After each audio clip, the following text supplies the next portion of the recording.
님들 주님의 이름으로 환영하고 축복합니다. 우리 전후 좌우에 계신 분들하고 한번 인사하겠습니다. 참 다르셨습니다. 감사합니다.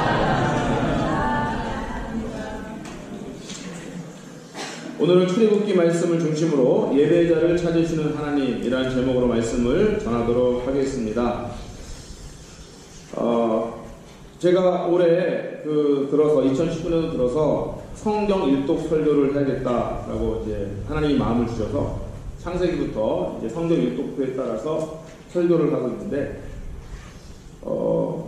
이 성경 전체의 이 흐름 속에서 하나님께서 우리에게 무엇이라고 말씀하시는가, 우리에게 주시는 메시지가 무엇인가, 이거를 해내는 데는 굉장히 큰 유익이 있는 것 같은데, 한 주에 보통 하루에 3장씩 여러분이 성경 일독표에 따라 읽으시면 37에 21, 21장이잖아요. 그 21장의 내용을 30분이라는 이 제한된 시간 속에 전하려고 하다 보니까 뭐 예화를 한다던가 재미있는 이야기를 한다던가 이럴 시간이 없는 거예요. 그래서 오늘 일부일 때도 보니까 많은 분들이 힘들어 하시더라고요.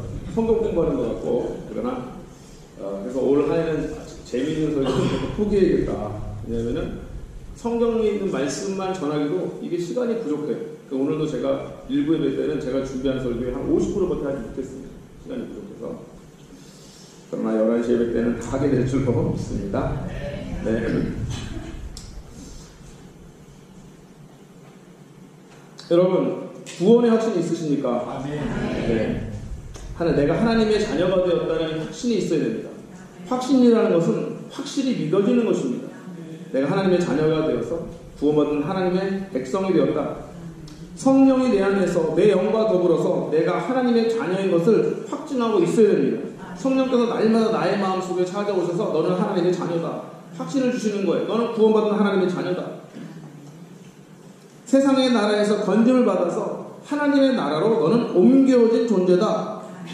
육으로 난 것은 육이요 영으로 난 것은 영이라고 말씀하셨는데, 나는 더 이상 육의 사람이 아니라 영의 사람으로 살아가고 있는가? 우리 가운데 그 확신이 있어야 된다는 것입니다. 지금 성경 일독표에 따라서 성경을 일독하시고 계시는 분들은 출애굽기를 읽고 있습니다. 출애굽기를 한 단어로 표현한다면 무엇이라고 표현할 수 있을까요? 구원이라고 표현할 수 있습니다. 구원. 그 애굽의 종되었던 이스라엘 민족을 하나님께서 이끌어내신 것이죠. 구원하신 것입니다. 그리고 이것을 조금 더 두 단어로 세분해서 우리가 표현한다고 한다면 구원과 예배라고 할 수가 있습니다. 이스라엘 백성을 애굽에서 구원하신 하나님께서 이제 그들의 앞에 놓여진 40년간의 광야 생활이 있잖아요. 이 40년간의 광야 생활 속에서 그들이 이 광야 생활에서 패배하지 않고 멸망하지 않고 승리할 수 있는 비결을 하나 가르쳐 주십니다. 그것이 무엇이냐면 바로 예배라는 것입니다. 광야 생활 가운데 너희가 지치지 않고 쓰러지지 않고 포기하지 않고 끝까지 달려가서 하나님께서 약속하신 가나안 땅에 들어갈 수 있는 그 비결이 뭐냐? 바로 예배라고 출애굽기가 우리에게 가르쳐주고 계시는 것입니다. 우리 인생도 마찬가지입니다. 우리가 예수님을 믿고 순간 이동을 해서 바로 천국에 가는 것이 아니라 이 세상의 광야의 삶을 우리가 살아갑니다. 이 광야의 삶을 살아가는데 우리가 승리할 수 있는 비결이 무엇이냐? 그것은 이스라엘 공동체가 광야에서 행했던 것 같은 동일한 원리가 숨겨져 있습니다. 바로 예배인 것입니다. 예배할 때에 우리는 이 광야 같은 세상에서 승리할 수 있는 줄로 믿습니다. 하나님께서 약속하신 축복의 땅까지 들어가는 그 비결은 바로 예배의 삶에 있는 것이고, 천국에서 영원토록 하나님을 예배할 그 예배의 연습을 이 땅 가운데서 우리가 하는 그러한 성도로서 살아가게 되는 것입니다. 예배할 때 하나님 우리를 만나주시고, 예배할 때에 너는 혼자가 아니다. 내가 너와 함께한다. 이 광야 같은 세상 속에서 너를 붙들리라. 너를 놓지 않으리라. 내가 함께하리라. 하시는 하나님의 말씀을 기억하면서 다시금 힘을 얻어서 우리 또 세상으로 나아가 승리할 수가 있게 되는 것입니다. 그러므로 예배하는 성도는 예배를 통해서 하나님의 은혜와 능력과 영광을 경험하고 세상으로 나아가서 승리하고 살다가 다시 또 주일이 되면 공예배를 통해서 또 하나님을 예배하면서 승리의 확신과 은혜의 체험을 우리가 하게 되는 것입니다. 그래서 하나님께서 광야로 나온 이스라엘 백성들에게 가장 먼저 알려주신 것이 바로 예배인 것입니다. 특별히 오늘 본문을 출애굽기 20장. 출애굽기 20장은요, 10계명이 있는 장입니다. 우리가 보통 성경에서 고린도전서 13장, 무슨 장이요? 사랑장, 히브리서 11장, 믿음장, 이렇게 우리가 알고 있잖아요. 그래서 유명한 것이 바로 출애굽기 20장입니다. 출애굽기 20장에는 10계명의 말씀이 나와 있습니다. 이제 그래서 출애굽기는 어떻게 보면 출애굽 19장과 20장으로 이렇게 구별이 된다고 할 수가 있는데, 출애굽기 19장까지는 스토리가 나와 있습니다. 이야기가 나와 있어요. 그래서 우리 스토리텔링이라고 하는데 많은 재미있는 이야기들과 사건들이 있습니다. 그래서 출애굽 19장까지 우리가 출애굽기 읽을 때는 정말로 시간 가는 줄 모르고 너무 재미있게 읽어요. 모세가 이렇게 이제 그 나일강에서 바로의 공중에 건짐을 받아서 그곳에서 있다가 뭐 살인자가 되고 미디안 강으로 나가고 하나님의 부르심을 받아서 이제 그 이스라엘 영도자가 되어 바로에 가서 10가지 그 재앙을 하나님을 통해서 내리게 하고, 아주 재밌는 이야기도 쫙 출애굽기 19장까지 펼쳐집니다. 홍해의 이야기도 나오고요. 여러 가지 재밌는 이야기가 나와서 출애굽기 19장까지는 정말로 재밌게 읽는데, 이제 출애굽기 20장부터가 고비가 찾아옵니다. 여기서는 사건은 잠깐 멈춰주고요. 하나님이 이스라엘 백성들을 향해서 주시고자 하는 메시지, 말씀, 하나님의 뜻, 이런 것들이 기록이 되어 있습니다. 그리고 이제 이스라엘 백성들의 행진과 스토리가 잠깐 멈춰진 사이에 가장 먼저 하나님께서 이스라엘 백성에게 주신 것이 무엇이냐면 바로 그 10계명입니다. 우리 10계명, 우리 그리스도인들이라면, 예수 믿는 사람이라고 한다면 누구나 다 암송해야 됩니다. 우리 세 가지 암송해야 됩니다. 주기도문, 사도신경, 10계명. 세 가지는 우리 그리스도인들은 늘 암송해야 됩니다. 이게 이제 성경 말씀 그대로 하면 약간 길기 때문에, 그래서 축약형이 나와 있습니다. 축약형. 자, 1계명, 너는 나 외에는 다른 신들을 내게 두지 말라. 2계명, 너를 위하여 우상을 만들지 말고 절하지 말라. 3계명, 너는 내 하나님 여호와의 이름을 망령되이 일컫지 말라. 4계명, 안식일을 기억하여 거룩히 지키라. 5, 내 부모를 공경하라. 6, 좀 크게 좀, 6, 7, 간음하지 말라. 8, 오적질하지 말라. 9, 내 이웃을 해하려고 거짓 증거하지 마라. 10, 내 이웃의 소유물을 탐내지 말라. 이렇게 해서 10계명을 하나님께서 이스라엘 백성들에게 주시는 것이죠. 그런데 가장 이제 왜 하나님께서 이스라엘 백성들에게 10계명을 먼저 주셨을까? 이 예배와 관련해서 우리가 깨달을 수 있는 것이 몇 가지가 있습니다. 10계명은요, 예배 공동체가 진정한 예배자가 되기 위해서 반드시 지켜야 될 하나님의 명령인 것입니다. 10계명의 그 가장 핵심되는 사상이 무엇입니까? 중심된 사상. 10계명을 딱 한 단어로 요약할 수가 있습니다. 10계명 한 단어로 뭐라고 요약할 수 있을까요? 사랑입니다. 10계명은 사랑이에요.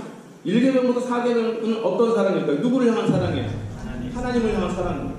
5계명부터 10계명까지는요, 인간을 향한, 사람을 향한 사랑입니다. 그래서 예수님께서 10계명을 딱 요약해 주신 거예요. 많은 구약의 율법들이 있지만 그것을 10가지로 축약하면 10계명이 되고요. 10계명을 딱 2가지로 또 표현하면 하나님을 사랑하고 이웃을 사랑하라. 여기서도 한 가지 또 강한 엑기스를 뽑으러 한다면 사랑인 것입니다. 그래서 10계명을 지키면서 살아가는 삶은 정말 하나님을 사랑하는 삶이고 이웃을 사랑하는 삶이죠. 그 삶이 바로 예배의 가장 기본이라는 것입니다. 예배자의 삶은 하나님을 사랑하는 삶이 되어야 된다는 것이죠. 그래서 예배의 중심은 바로 하나님을 사랑하여서 그분 앞에 머리를 숙이고 그분을 경배하는 행위가 바로 예배가 되는 것입니다. 하나님의 말씀에 순종하는 것이죠. 10계명은 우리에게 순종하라고 주신 것입니다. 순종하라고. 그래서 우리가 하나님의 말씀에 순종하며 나아갈 때 우리의 예배가 참된 예배, 하나님이 받으시는 예배, 하나님이 기뻐하시는 예배가 될 줄로 믿습니다. 그래서 하나님께서는 순종이 제사보다 낫다라고 말씀하고 계신 것이죠.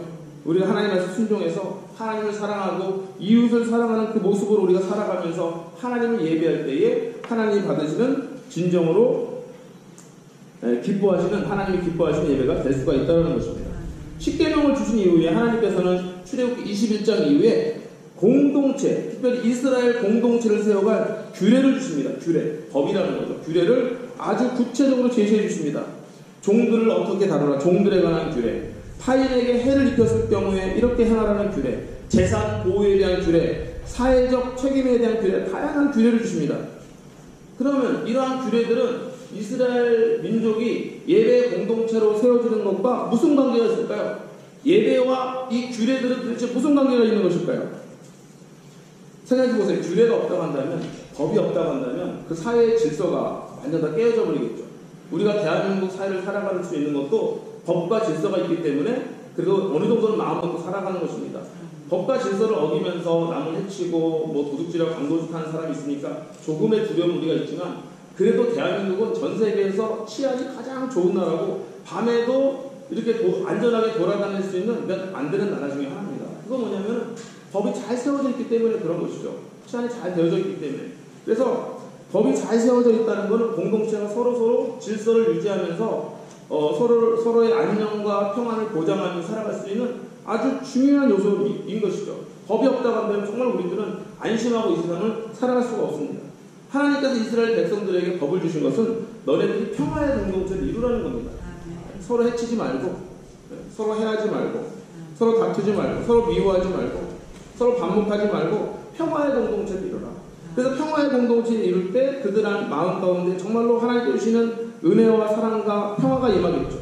그 마음을 가지고 하나님 예배할 때 하나님께서 진정으로 받으시는, 기뻐하시는 예배가 될 줄로 믿는 것입니다. 그래서 공동체는 서로가 하나가 되어야 됩니다.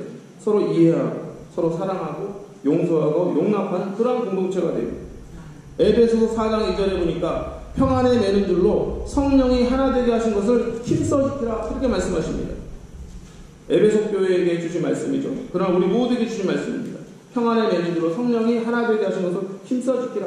우리 교회가 주님 안에 하나가 될 때 그때 바로 하나님께서 받으시는 또 기뻐하시는 예배가 되는 것입니다. 서로 하나가 되지 못하고 반목하고 불신하면서 우리가 하나님 앞에 온전한 예배를 드릴 수가 없는 것이죠. 마태복음 5장 23절 24절에 보니까 그러므로 예물을 제단에 드리려다가 거기서 내 형제에게 원망 들을 만한 일이 있는 것이 생각나거든 예물을 제단 앞에 두고 먼저 가서 형제와 화목하고 그 후에 와서 예물을 드리라, 그런 말씀이 있습니다. 그래서 예수님께서 형제와 화목한 것이 얼마나 중요한 것인가, 이것이 바로 하나님을 예배하는 가장 중요한 요소이고, 그 다음에 그 어떻게 보면은 그거 하나님 예배하는 것에 우선 순위가 되어야 되는 그런 것을 하나님께서 우리에게 말씀해주고 계시는 것입니다. 그래서 공동체의 평화, 이웃과의 평화, 형제 자매의 평화가 하나님을 예배하는데 참으로 예배하고 또 은혜롭게 예배하는데 너무도 중요한 요소가 되는 것입니다. 그리고 이제 하나님께서 공동체의 규례를 허락하신 다음에 출애굽기 25장부터는 이제 본격적으로 성막에 관한 말씀을 해주고 계십니다. 뭐요? 성막은 이스라엘 백성이 이제 가나안 땅에 들어가서 정식으로 성전을 짓기 전까지 임시 예배처소 같은 것이죠. 천막으로 되어 있어서 이동이 가능한 것입니다. 언제든지 이것을 설치할 수가 있고 또 걷어서 다른 곳으로 이동할 수가 있고 하는 그러한 것인데, 중요한 것은 이곳에 하나님의 임재가 있는 곳이고 이곳을 통해서 이스라엘 백성들은 하나님 예배한다는 것입니다. 성막을 한번 보여줄까요?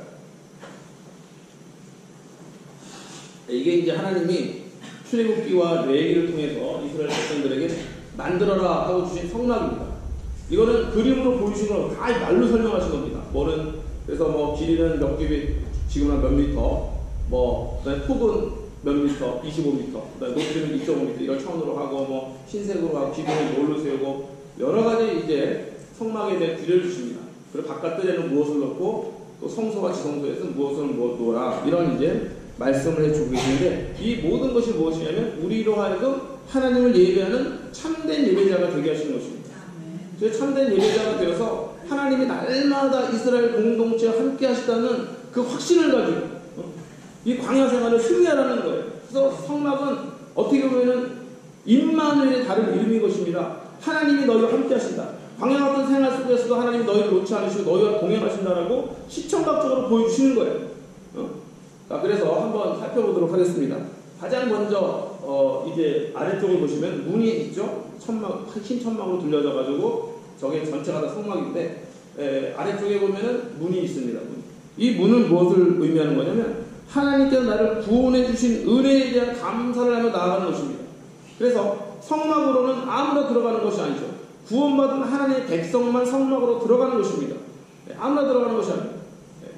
우리는 하나님의 성막 안으로 들어온 구원받은 하나님의 백성인 줄로 믿습니다. 성막 안에 하나님 예배한다는 것 자체가 어떤 물론 공간의 의미도 굉장히 중요하지만 우리가 하나님을 예배한다는 것 자체가 바로 하나님께서 나를 구원하신 하나님의 백성이라는 것이죠. 그래서 그 구원의 은혜에 감사하면서 저 성막 문 안으로 들어가는 것입니다. 세상에서 나를 이끄사 하나님의 임재 앞으로 나를 이끄셨습니다. 너무도 감사합니다. 멸망받을 수밖에 없는 그 세상 가운데서 나를 건져내셔서 하나님의 자녀 삼으시고 하나님의 성소에서 하나님 예배할 수 있는 예배자가 되게 해주신 감사합니다. 기쁨과 감격을 가지고 성막 안으로 들어가는 문 안으로 들어가는 것입니다.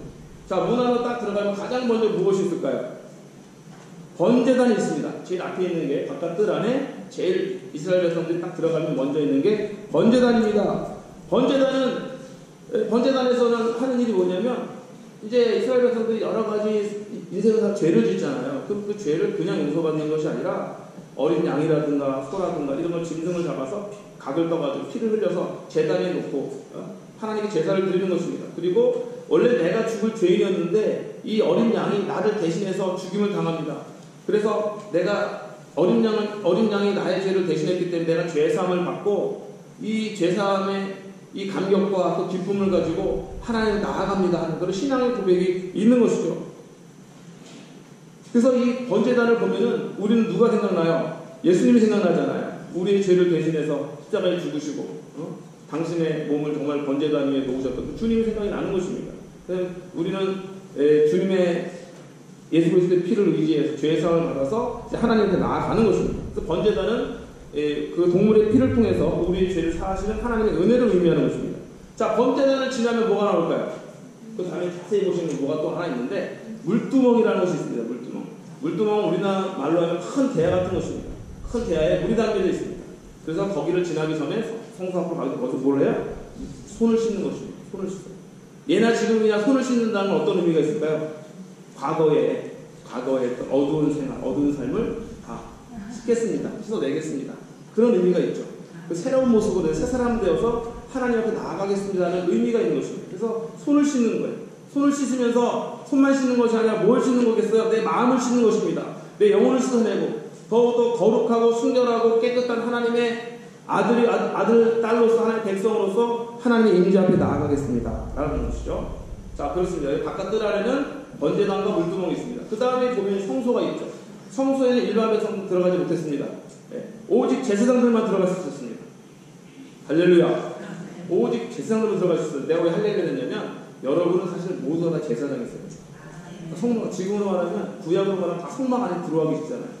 그래서 우리가 이제는 예수 그리스도의 이름만 의지하면은 누구나가 다 제사장을 의지하지 않고 내가 직접 하나님 앞에 나가서 예배할 수 있는 우리 자신이 이제 제사장이 된 것입니다.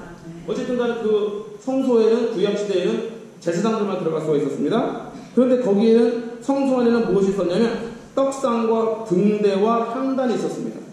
떡상은 무엇인가? 떡상을 보면서 이스라엘 백성들이 어떤 은혜를 경험할 수 있었을까요? 하나님의 공급하심입니다. 먹이시는 거예요. 광야 생활 가운데 너희를 굶기지 않으시고 먹이신다. 하나님 채우신다. 예수님이 또 뭐라고 말씀하셨습니까?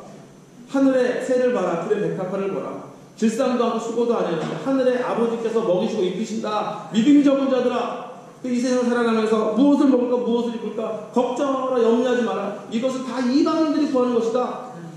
하나님이 먹이신다라는 거예요. 떡상을 보면서 이 광야 생활 가운데 하나님이 우리를 먹이시고 입히십니다. 걱정하지 않겠습니다. 하나님을 의지하고 하나님을 신뢰하겠습니다. 그 다음에 등대가 있습니다. 등대 불을 밝히는 거죠. 어두운 가운데 불을 밝히는 것입니다. 주님이 내 인생의 등대가 되시는 줄 믿습니다. 어제 뉴스를 보니까 이제 그야말로 등대라는 노래가 있죠.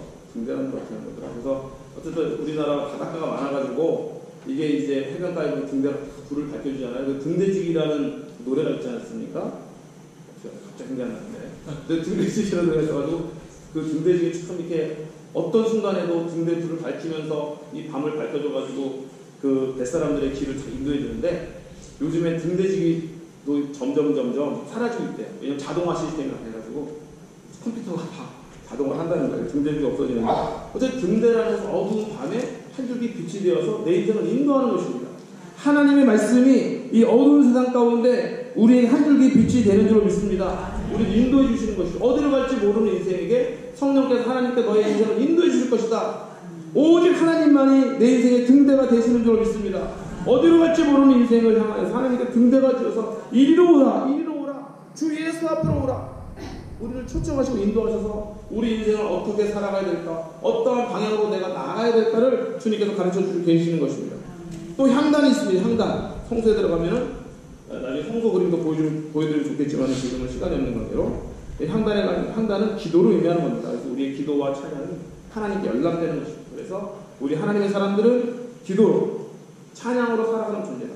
그래서 지금 우리가 향을 펴가지고 하나님께 올리진 않지만은 무엇이 하나님의 향기로운 향이냐면 성도들의 기도가 향기인 것입니다. 할렐루야. 그래서 날마다 여러분들의 인생 가운데 아름다운 향을 하나님 앞에 올려드릴 수가 있어요. 눈에 보이지 않지만 그것이 바로 기도인 것입니다.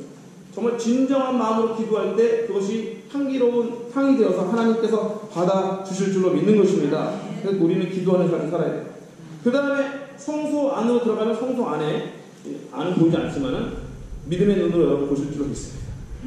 그 안에 뭐가 있냐면 지성소가 있습니다. 지성소는 누구만 들어가요? 대제사장. 제사장 중에서도 대제사장만이 지성소에 들어갑니다. 지성소에 들어가면 무엇이 있을까요?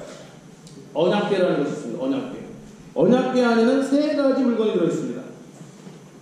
주일학교 잘 다니신 분들은 지금 선생님께까지 가는 건데 주일학교 삼성 주일학교 나오신 분들 알 줄로 믿습니다. 자, 언약궤 안에 첫 번째 아론의 쌍난 지팡이가 있습니다. 아론의 쌍난 지팡이가 언약궤에 들어있습니다. 아론의 쌍난 지팡이 지도자의 지팡이죠. 이 지도자의 지팡이는 백성들을 인도하고 백성들을 통치하고 백성들을 이끄는 데 사용되는 것입니다. 그래서 이 아론의 쌍난 지팡이를 통해서 하나님이 너희를 다스리신다. 하나님이 너희를 인도하신다. 그러면은 백성들은 어떻게 되겠어요? 그 질서에 순종해야겠죠. 통치권을 가지고 있는 통치자이신 하나님의 말씀에 순종해야 되는 것입니다. 그리고 이 통치는 단순히 무슨 독재자가 통치하는 건 통치가 아니라 정말로 백성들을 사랑하시는 사랑의 왕께서 통치하시는 것이기 때문에 이 통치는 동시에 사랑과 돌봄이 있는 것입니다. 그래서 아론의 쌍난 지팡이는 하나님이 너희를 사랑하시고 돌보시고 그분의 전능하심과 전지하심으로 너희를 통치하고 계신다. 그래서 우리는 그분의 말씀 앞에 순종하며 나아가겠습니다. 상징이 있는 것이죠. 두 번째는 무엇이 있을까요? 만나가 들어있습니다. 만나는 아까 떡상하고 비슷합니다. 광야 생활 가운데 하나님께서 너희를 한 번도 굶기지 않으시고 만나와 메추라기 중에 너희를 공급하셨다. 그걸 믿으라는 겁니다. 그러니까 이들이 가나안 땅에 들어가서도 광야 가운데서 하나님을 먹이시고 입히셨는데 이 가나안 땅에서 우리를 먹이시고 입히지 않으시겠느냐. 믿음을 가지고 나아가는 하나님의 백성이 되는 것이죠. 그래서 나의 삶의 공급원, 이건 세상으로부터 오는 것이 아니라 나의 삶의 공급원은 하나님인 것을 철저히 인정하는 신앙을 가지라는 것입니다. 만나는 그런 것입니다. 그 다음에 마지막 무엇이 있을까요? 십계명의 세 개의 돌판이 있습니다. 두 개의 돌판이 있습니다.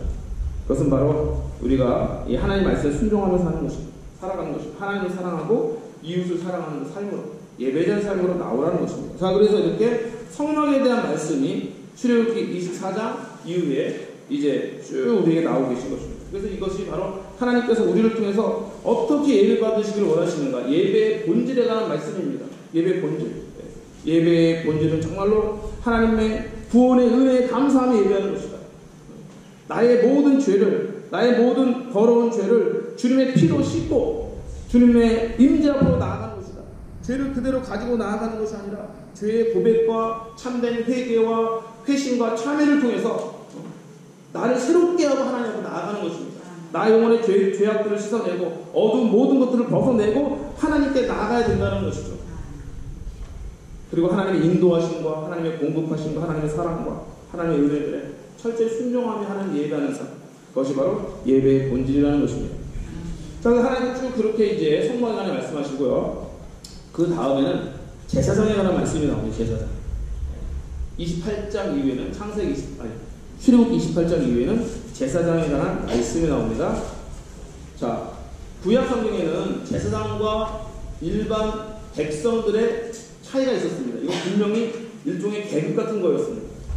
그래서 이러한 계급적인 구조, 교회 안에서의 계급적인 구조가 어떻게 보면 중세 카톨릭에도 많이 영향을 미쳤죠. 그래서 중세 카톨릭에는 성직자 계급과 평신도 계급이 명확하게 나눠져 있었습니다. 그런데 이제 1517년 마틴 루터라는 분이 종교개혁을 합니다. 그 종교개혁을 할 때 가장 중요한 성경구절 중에 하나가 베드로전서 2장 4절에 있습니다. 너희는 택하신 족속이요 왕같은 제사장들이요 거룩한 나라 그의 소유가 된 백성이니 이는 너희를 어두운 데서 불러내어 그의 기이한 빛에 들어가게 하신 이에 아름다운 덕을 선포하게 하십니다. 그래서 종교개혁 모토 중에 가장 중요한 것 중에 하나가 만인 제사장설이라는 것입니다. 모든 사람이 하나님 앞에서 제사장이라는 거예요. 이제는 뭐 성직자들만 제사장이 아니라 예수 그리스도의 보혈의 공로를 의지하는 자들은 누구나가 다 하나님 앞에 나아가서 예배할 수가 있는 것입니다. 그래서 성막 보이지 않습니까? 성막 시장이 달라져서 예전에는 제사장들만 들어갈 수 있던 성전에 이제는 예수 그리스도의 보혈의 피를 의지하는 모든 자들이 하나님 앞에 나아가서 기도할 수 있고 예배할 수 있는 줄로 믿습니다. 그래서 이제는 우리 모두가 다 제사장이라는 생각을 가져야 돼요. 평신도라는 생각을 하면 안 됩니다. 나는 하나님 안에서 왕같은 제사장이다.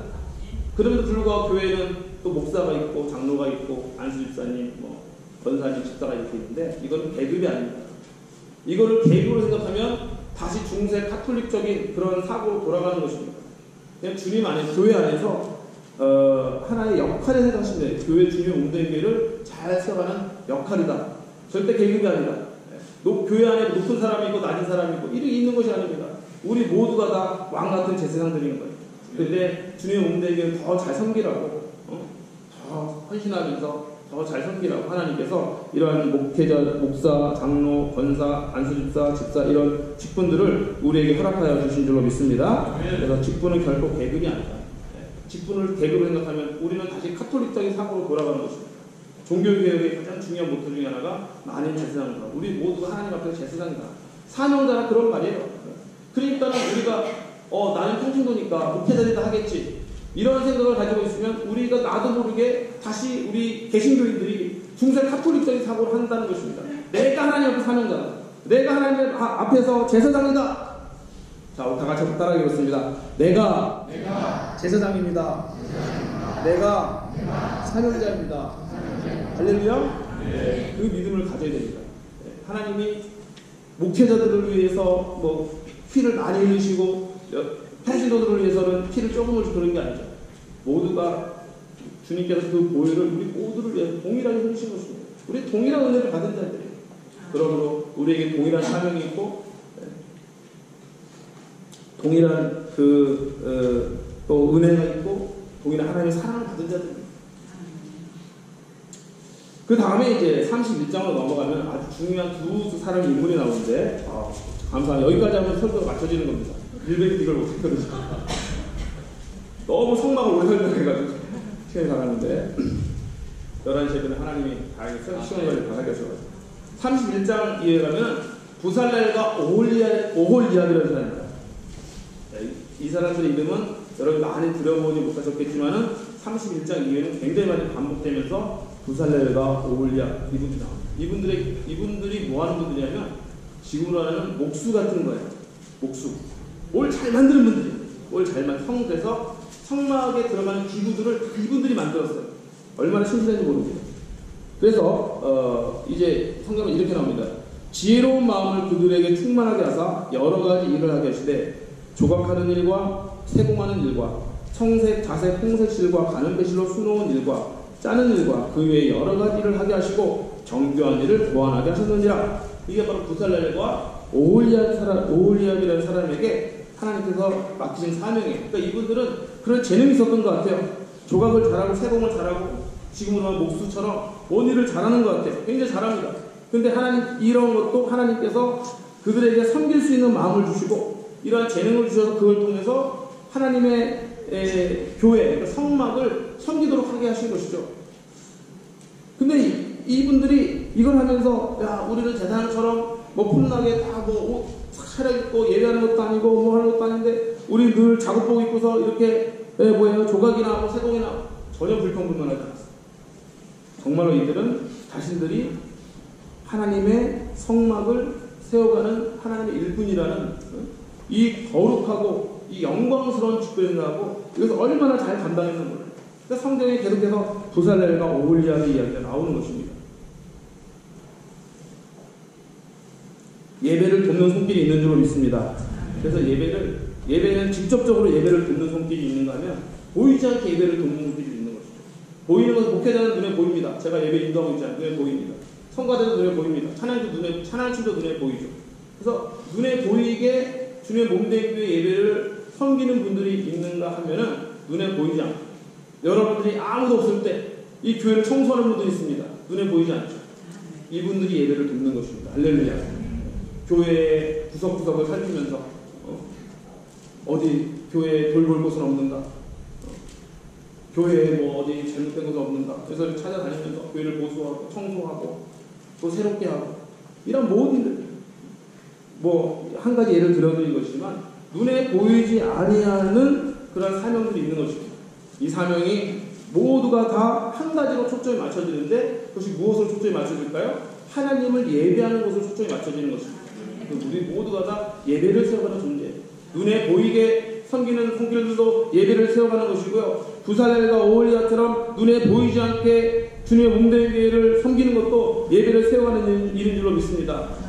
예배를 돕는 일이에요. 그래서 여러분들이 만약에 주위에 교회 오셨는데 주위 교회가 완전 쓰레기통이다, 막 더럽고 머리 쌓이고 이러면은 예배가 제대로 되겠습니까? 절대 안 되죠. 청결하고 깨끗한 환경도 예배를 하는데 굉장히 중요한 것입니다. 그래서 주님의 몸된 교회는 레이지파처럼 이렇게 찬양대로 또 설교자로 섬기는 그러한 분들도 다 이게 필요한 것이지만, 부살렐과 오홀리압처럼 눈에 보이지 않는 곳에서 주님의 몸된 교회를 위해서 헌신하고 충성하고 섬기는 그 분들도 필요한 줄로 믿습니다. 우리 모두가 다 하나님을 예배하는 예배자로서 우리가 서는 것이다. 그래서 지금 출애굽기는 10계명을 주시면서 부살렐과 오홀리압 이야기까지 전부 예배자를 찾으신 하나님 지금도 예배자를 찾고 계신다. 하나님 지금도 예배받기를 원하신다. 예배받기를 기뻐하신다. 그리고 예배를 통해서 오히려 예배하는 자들의 은혜를 주시고, 예배하는 자들의 세임을 주시고, 예배하는 자들의 능력을 더해 주시고, 예배하는 자들에게 내가 이 광야 가운데서 나 혼자서 버려진 존재가 아니라 하나님이 날마다 나와 함께 하시는, 하나님이 동행하시는 인생이라는 것을 예배자들이 깨닫게 하시는 것입니다. 그런 분위기에서 예배자들이 날마다 하나님의 성령의 충만함을 받아서 이 세상에 나가서 승리할 수 있고, 광야 생활이지만 광야 생활이 그저 외롭고 힘든 생활이 아니라 주님과 동행하는 삶, 오히려 더 주님의 능력과 은혜를 더욱더 경험할 수 있는 삶인 줄로 믿습니다. 아멘. 여러분의 인생이 마치 광야같이 느껴질 때, 아무도 없고 또 주변에 아무도 없고 소망이 없고 희망이 없다고 느껴질 때, 바로 그 순간이 하나님의 은혜를 더욱더 경험할 수 있는 순간이고, 하나님이 나와 함께 하심을 더욱더 깊이 있게 체험할 수 있는 시간인 줄 믿습니다. 그래서 광야는 단순히 그냥 외롭고 쓸쓸하고 철학 맞은 그러한 장소가 아니라 더욱더 우리의 영혼을 훈련하는 영혼의 훈련소이고, 하나님을 더욱더 깊게 만나는 장소이고, 오히려 그곳에서 하나님의 은혜를 더욱더 깊이 경험하는 것입니다. 물질적인 광야를 경험하는 분이 있을 수도 있습니다. 또 건강의 광야를 경험하는 분이 있을 수도 있습니다. 인간관계의 광야를 경험하는 분이 있을 수가 있습니다. 자녀들의 인생에 또 광야를 경험하는 분이 있을 수가 있습니다. 각종 광야가 우리 앞에 놓여 있지만은 중요한 건 이것입니다. 광야 가운데서 하나님이 나와 함께 하십니다. 바로 성막이 주는 의미가 바로 그것입니다. 성막을 보면서 이스라엘 백성들은 하나님 나와 함께 하십니다. 또 예배하면서도 마찬가지로 예배하면서, 성막을 보고 예배하면서도 하나님 나와 함께 하시는 거예요. 나를 붙드시는군요. 이 광야 같은 삶에서 나를 홀로 내버려두지 않으셨군요. 하나님 감사합니다. 주님과 동행하면서 가나안 땅에 그 승리 입성을 하는 그날까지 주님 의지하면서 승리하겠습니다. 이러한 믿음으로 나아갈 수 있기를 주님의 이름으로 축복드립니다. 우리 다 같이 한번 통성으로 한번 기도하겠습니다. 오늘